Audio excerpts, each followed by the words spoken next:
Terima kasihku untukmu guruku yang telah setia membimbingku.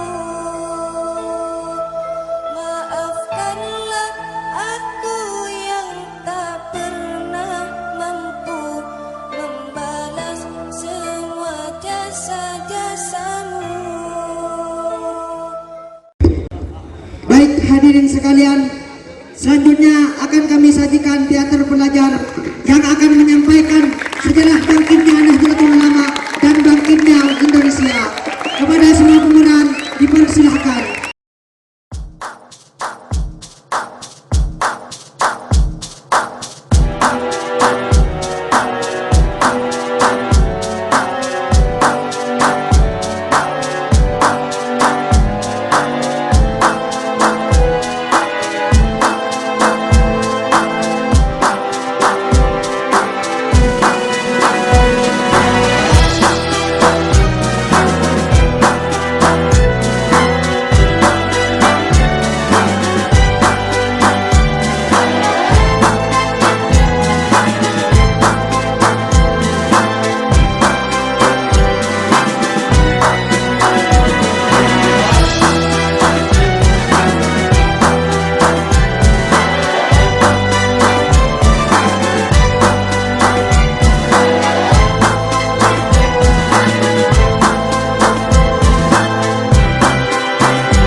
Negeri Hijaz berada di kota Mekah dan Madinah, kota suci di mana umat Islam berada. Di negeri inilah umat Islam datang dari berbagai penjuru dunia. Mereka datang mulai dari berdagang hingga beribadah. Masyarakatnya hidup dengan damai.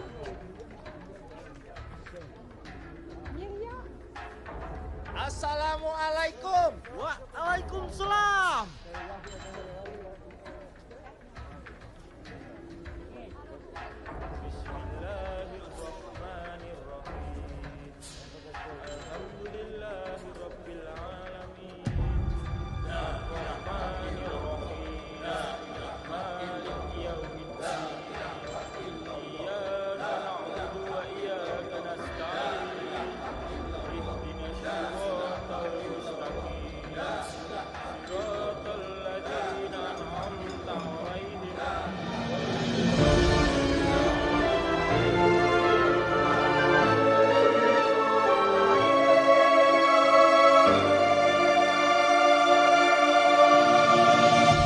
Tiba-tiba pasukan Raja Saud dan Laskar Wahabi datang. Mereka membubarkan paksa jamaah Ahlussunnah yang sedang mengaji dan berziarah. Karena dianggap musyrik dan menyesatkan. Kegaduhan terjadi, masyarakat panik, kocar-kacir lari ketakutan. pasukan Al-Husunah pun datang. Peperangan tidak terelakkan.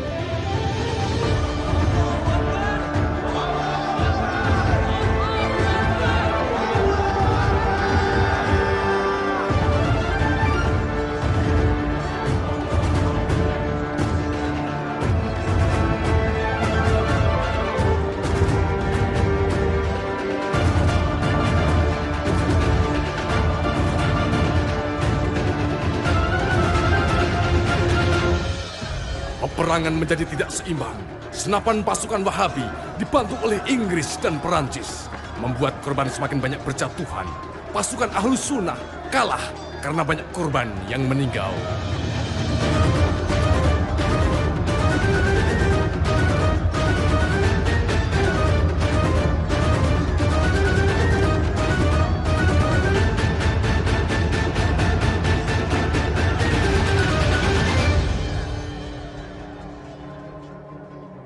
Tahun 1924, penguasa negeri Hijaz, Syarif Hussein, akhirnya menyerah. Negeri Hijaz dikuasai oleh Raja Ibnu Saud. Sejak saat inilah, semua mazhab selain Wahabi dilarang. Ajaran Ahlus Sunnah dan tradisinya resmi dilarang. Bahkan tersiar kabar bahwa mereka akan membongkar makam Nabi dan para sahabat. Para ulama yang tidak mengikuti mereka banyak yang dibunuh, hingga terjadilah eksodus besar-besaran, termasuk para santri dari Indonesia.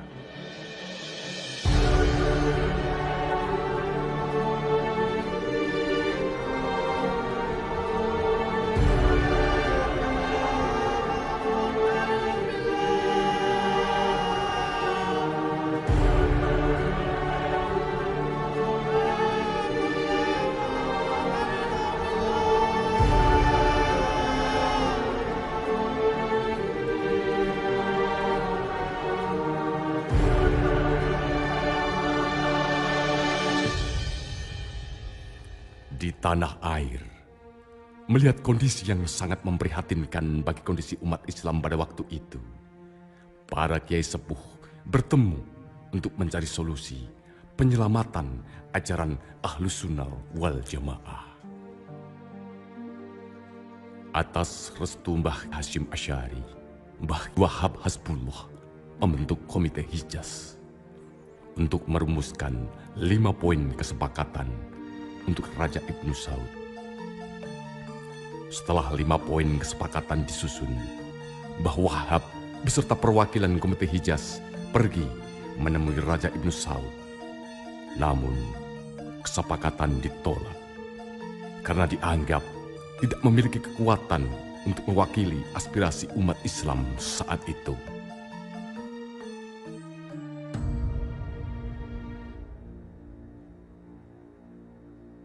Karena penolakan itulah, para kiai berkumpul, berencana mendirikan satu organisasi Islam sebagai payung dan penguat Komite Hijaz. Namun, ada keraguan di benak Mbah Hasyim Asy'ari. Siapa? Saya Asad, Kiai.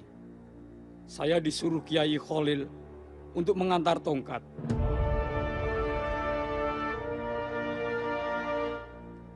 Alhamdulillah, nak.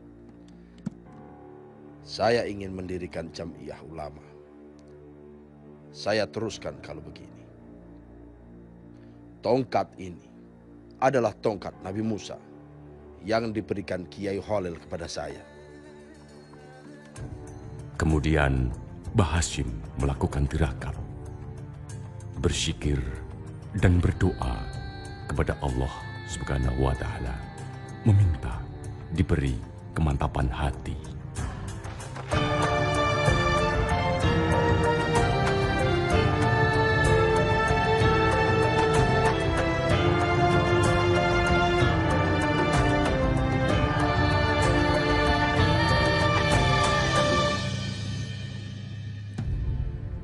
Kedatangan Asyad yang pertama tidak sepenuhnya membuat Mbah Hasyim mantap untuk melangkah.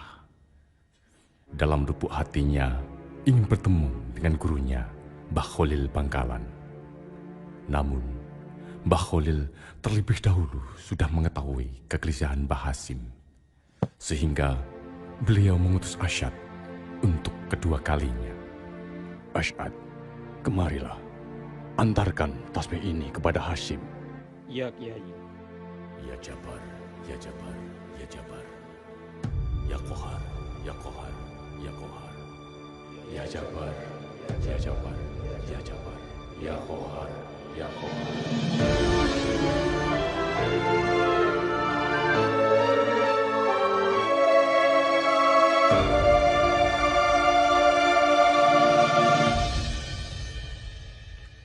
Setelah berjalan panjang, akhirnya Kiai Asyad muda sampai di Tebu Ireng.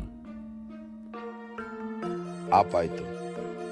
Saya didhawuhi Kiai Kholil untuk mengantarkan tasbih ini, Kiai. Masya Allah, Masya Allah. Saya diperhatikan betul oleh guru saya. Mana tasbihnya? Ini, Kiai. Tasbih ini dikalungkan oleh Kiai Kholil ke leher saya. Sampai sekarang, saya tidak memegangnya. Saya takut su'ul adab kepada guru. Sebab tasbih ini untuk Kiai.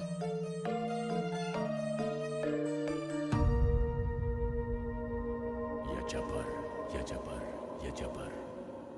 Ya Qahar, ya Qahar, ya Qahar. Sopo sing rusak NU bakal acur. Sopo sing gelem hikmat marang NU bakal mulya.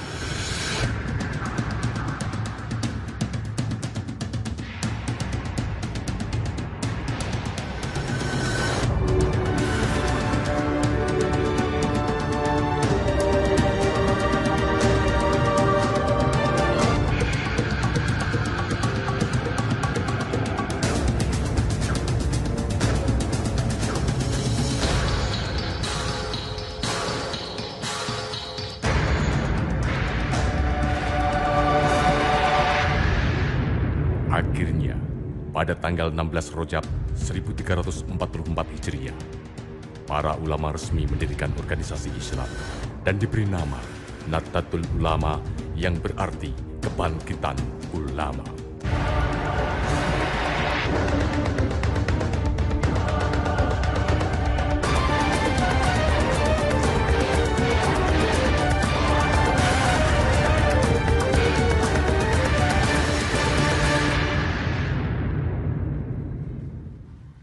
Setelah NU berdiri, Mbah Wahab kembali menemui Raja Ibnu Saud, memberikan 5 poin kesepakatan Komite Hijaz yang berisi: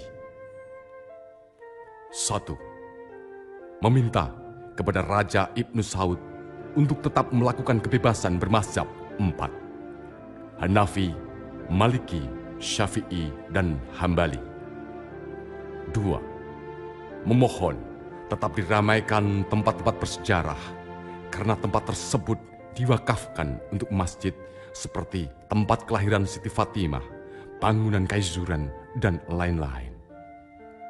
3. Mohon disebarluaskan ke seluruh dunia Islam setiap tahun sebelum jatuhnya musim haji mengenai hal ihwal haji, baik ongkos haji, perjalanan keliling Mekah maupun tentang syekh atau guru. 4. Mohon hendaknya semua hukum yang berlaku di tanah Hijaz ditulis sebagai undang-undang supaya tidak terjadi pelanggaran hanya karena belum dituliskan undang-undang tersebut. 5. Jamiah NU mohon jawaban tertulis yang menjelaskan bahwa utusan sudah menghadap Raja Ibnu Saud dan sudah pula menyampaikan usul-usul NU tersebut. Akhirnya, 5 poin kesepakatan dari Komite Hijaz diterima oleh Raja Ibnu Saud.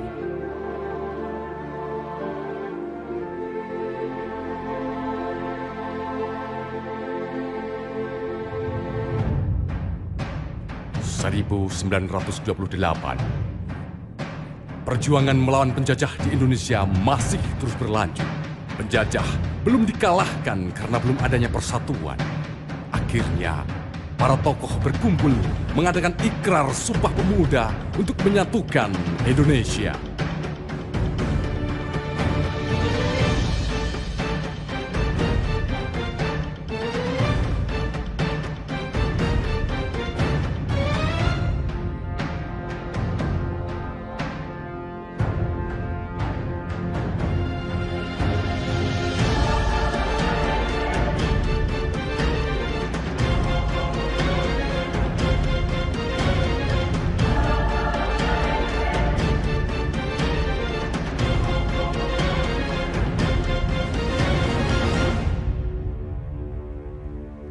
Sumpah Pemuda. Kami, putra dan putri Indonesia, mengaku bertumpah darah yang satu, tanah air Indonesia. Kami, putra dan putri Indonesia, mengaku berbangsa yang satu, bangsa Indonesia.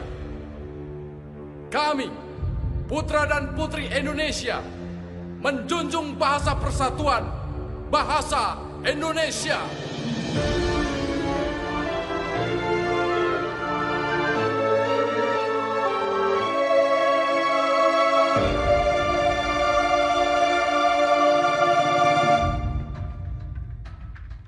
(1934) Muktamar NU yang ke-9 di Banyuwangi.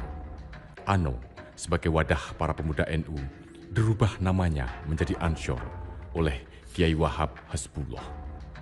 Dalam hikayat sejarah, Nabi Muhammad SAW memberikan nama kehormatan kepada penduduk Madinah yang telah berjasa dalam perjuangan membela dan menegakkan agama Allah.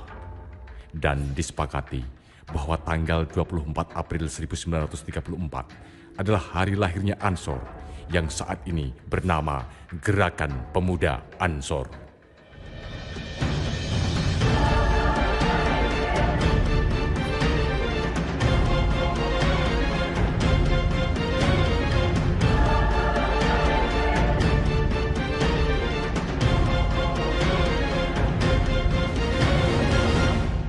(1945) Pegangsaan Timur 56, Soekarno-Hatta membacakan teks proklamasi kemerdekaan Indonesia, sebuah tonggak kedaulatan berdirinya Republik Indonesia.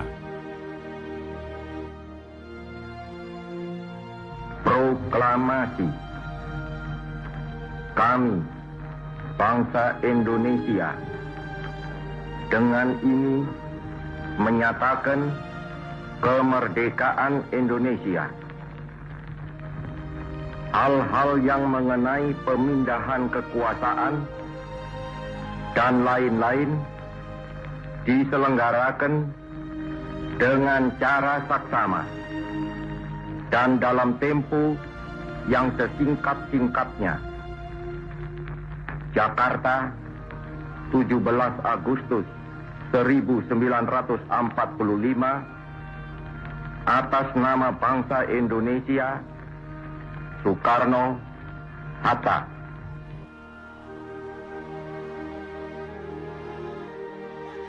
Setelah proklamasi, Belanda tidak mengakui kemerdekaan Indonesia. Mereka semakin memboikot dan memonopoli perdagangan. Rakyat Indonesia semakin menderita.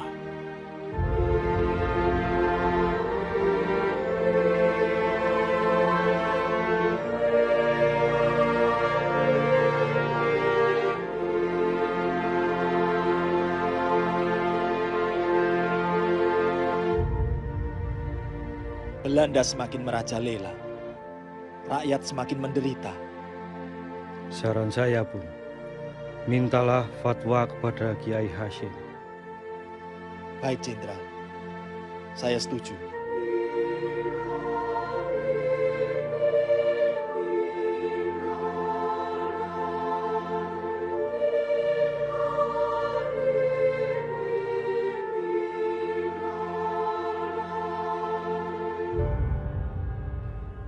Kiai, penjajah sudah semakin beringas. Bagaimanakah umat Islam mensikapinya, Kiai? Bung, umat Islam jihad fisabilillah untuk republik ini. Ini perintah perang.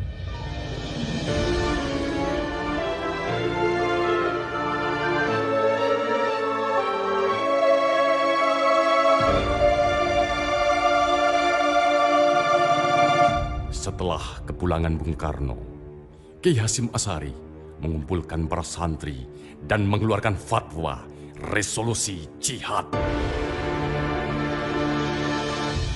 Kemerdekaan Indonesia yang diproklamasikan pada 17 Agustus wajib dipertahankan. Republik Indonesia sebagai satu-satunya pemerintahan yang sah harus dijaga dan ditolong.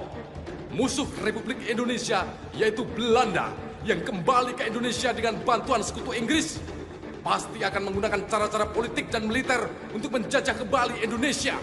Umat Islam terutama anggota NU harus mengangkat senjata melawan penjajah Belanda dan sekutunya yang ingin menjajah Indonesia kembali. Kewajiban ini merupakan perang suci, jihad, dan merupakan kewajiban bagi setiap muslim yang tinggal dalam radius 94 km. Sedangkan mereka yang tinggal di luar radius tersebut harus membantu dalam bentuk material terhadap mereka yang berjuang.